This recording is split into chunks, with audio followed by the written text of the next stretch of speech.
अस्सलाम वालेकुम वीवर्स, उम्मीद करता हूँ आप सब लोग खैरियत से होंगे।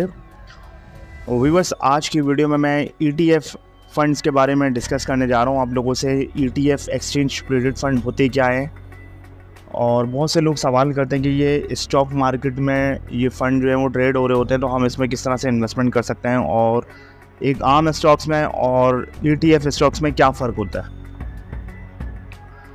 तो बहुत ही सिंपल और डिटेल में मैं आपको एक्सचेंज ट्रेडेड फंड के बारे में बताऊंगा, क्योंकि मेरा मकसद है स्टॉक मार्केट को सिंपल और आसान बनाना आप लोगों के लिए, ताकि आप लोग स्टॉक मार्केट से पैसा बनाएं और मुझे अपनी दुआओं में याद रखें। तो एक्सचेंज ट्रेडेड फंड जो है वो बिल्कुल स्टॉक जो दीगर स्टॉक्स आप में इन्वेस्ट करते हैं बिल्कुल सेम उसी तरह होता है, और आप सेम डे में इसको ख़रीद सकते हैं और उसको बेच सकते हैं, जिस तरह से आप एक स्टॉक में करते हैं।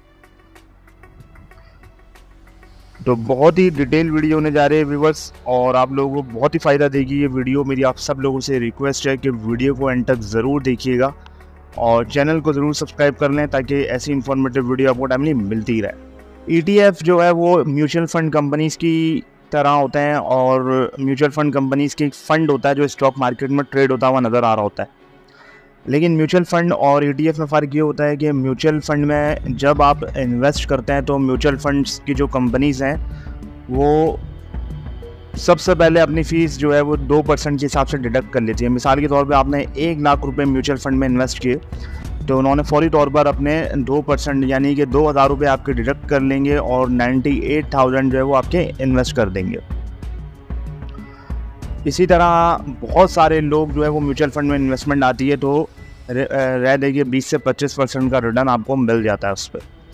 तो वो जो म्यूचुअल फंड कंपनीज़ होती हैं वो पैसा लगा रही होती है स्टॉक मार्केट में, और उन्होंने पहले से स्टॉक मार्केट में अपना एक फ़ंड बनाया रखा होता है जिसको हम एक्सचेंज ट्रेडेड फंड कहते हैं, जो कि मुख्तलिफ ब्लू चिप कंपनीज़ को उन्होंने पोर्टफोलियो बनाया होता है, जिसमें बड़ी बड़ी कंपनीज़ ब्लू चिप कंपनीज़ उन्होंने अपने पोर्टफोलियो में रखा होता है।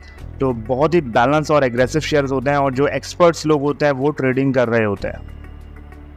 तो ये हो गई म्यूचुअल फंड। और दूसरा तरीका होता है स्टॉक मार्केट में आप लोग खुद से इन्वेस्ट करते हैं। तो स्टॉक में इन्वेस्टमेंट आपको पता है कि स्टॉक जो है वो एक रिस्की काम है, हाई रिस्क और हाई रिटर्न मिलता है आपको स्टॉक मार्केट में। दूसरा ये है कि ये जो एसेट मैनेजमेंट कंपनीज़ होती हैं जिनके म्यूचुअल फंड्स में आप इन्वेस्ट करते हैं, तो इन्होंने अपना एक्सचेंज ट्रेडेड फंड जो है ना, इनका वो ट्रेड होता हुआ नज़र आ रहा होता है आपको स्टॉक मार्केट में। इसमें मुख्तलिफ एसेट मैनेजमेंट कंपनीज़ के फ़ंड है जो है वो ETF फंड ट्रेड हो रहे हैं, जिसमें सबसे पहले नंबर 1 पे आता है HBL का ट्रेड फंड। इसके बाद है UBL trade fund, Meezan trade fund, NBP, JS। तो ये सारे फ़ंड हैं जो इस वक्त पाकिस्तान स्टॉक मार्केट में इनके ट्रेड हो रहे हैं।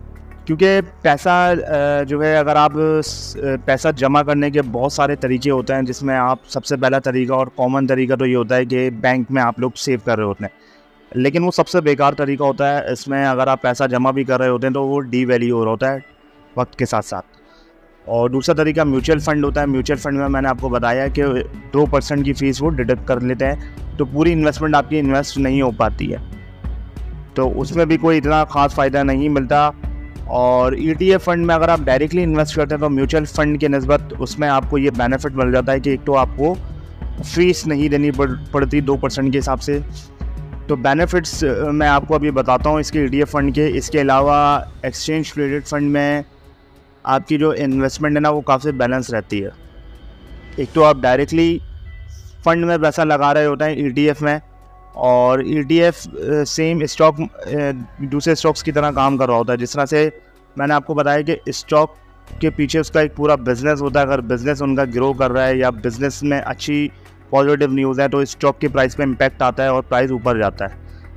अब ETF में क्या मामला है, ETF में फ़ंड की जो है एक साइज़ होता है, जिसमें जितने ज़्यादा लोग इन्वेस्ट करेंगे, फ़ंड का जो साइज़ है, मिसाल के तौर पे आज वो फ़ंड 5 करोड़ रुपए का है, आपने इन्वेस्ट किया और दूसरे लोगों ने इन्वेस्ट किया, फ़ंड का साइज़ हो गया 10 करोड़, तो उस हिसाब से फ़ंड की जो प्राइस होगी वो इंक्रीज़ हो जाएगी।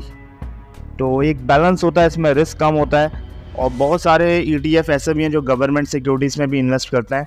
तो HBL का जो ETF है वो गवर्नमेंट सिक्योरिटीज़ में इन्वेस्ट करता है। तो मैं आपको बताऊंगा कि HBL का जो फंड है वो 1 साल पहले उसकी क्या प्राइस है और आज उसकी क्या प्राइस है, तो आपको रिटर्न का अंदाज़ा हो जाएगा कि ETF फंड आपको कितना रिटर्न दे सकते हैं और क्या क्या बेनिफिट दे सकते हैं। तो अब मैं आपको बताऊंगा कि ETF फंड में क्या क्या बेनिफिट्स आपको मिलते हैं अगर आप इसमें इन्वेस्ट करते हैं। तो सबसे पहले you can buy and sell easily during market hour. Number 2 है no fees deducted as compare to mutual funds. Number 3 lower expense ratio than mutual fund. इनका एक्सपेंस रेशियो मैंने आपको बताया कि कम होता है as compare to mutual fund, तो इसमें आपको रिटर्न जो है वो म्यूचुअल फंड से ज़्यादा मिलता है। हायर रिटर्न एक्सपेक्टेड होता है विथ लो रिस्क, यानी कि रिस्क कम होता है और हाईएस्ट रिटर्न आपको मिल सकता है। तो अब मैं बात करूंगा एक फ़ंड जो पाकिस्तान स्टॉक मार्केट में लिस्टेड है, वो है HBL TETF, HBL treasury exchange traded fund के नाम से ये फ़ंड जो है वो HBL एसेट मैनेजमेंट कंपनी का है। तो अब मैं बात करूंगा इसकी करंट प्राइस की। आप देखें कि करंट प्राइस अभी ये 102 रुपये पर ट्रेड हो रहा है और 1 साल पहले की इसकी जो प्राइस थी 52 वीक का लो है इसका 10.05 और 52 वीक का हाई इसने बनाया था 131। आप देखें कि 10 रुपये से बढ़कर ये फंड जो है वो अब 102 रुपये पर ट्रेड हो रहा है। तो मैंने आपको बताया ना कि 1 साल में इसने 1000% का रिटर्न दे दिया है। तो बेनिफिट्स आपको ये मिल सकते हैं एक्सचेंज ट्रेडेड फंड में कि ये बहुत ज़्यादा रिटर्न आपको दे सकते हैं। उसकी वजह यह है कि इस फंड का जो साइज़ है वो ग्रो कर गया काफ़ी ज़्यादा। अगर 1 साल पहले इस फंड की जो साइज़ था वो अगर 10 लाख रुपए था, तो आज इस फंड का जो साइज़ है वो ऑलमोस्ट 6 करोड़ रुपए के करीब है।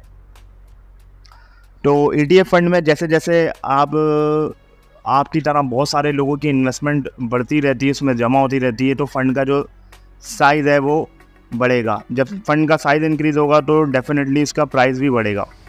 तो ETF फंड में आपको बेनिफिट मिल जाता है, एक तो म्यूचुअल फंड से ज़्यादा रिटर्न दे सकते हैं और थोड़े से सेफली होते हैं। स्टॉक से ज़्यादा सेफ मैं आपको इसको कहूँगा कि ETF सेफ होता है।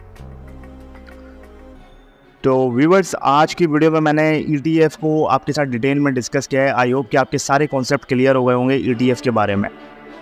तो व्यूअर्स, अगर वीडियो आप लोगों के लिए वैल्यूएबल साबित हुई होगी तो वीडियो को लाइक कीजिएगा, कमेंट में अपनी राय दें और चैनल को ज़रूर सब्सक्राइब कर लें ताकि ऐसी इन्फॉर्मेटिव वीडियो आपको टाइमली मिलती रहे। तो इंशाल्लाह अगली वीडियो में दोबारा आपसे मुलाकात होगी। अपना ख्याल रखिएगा। अल्लाह हाफिज़।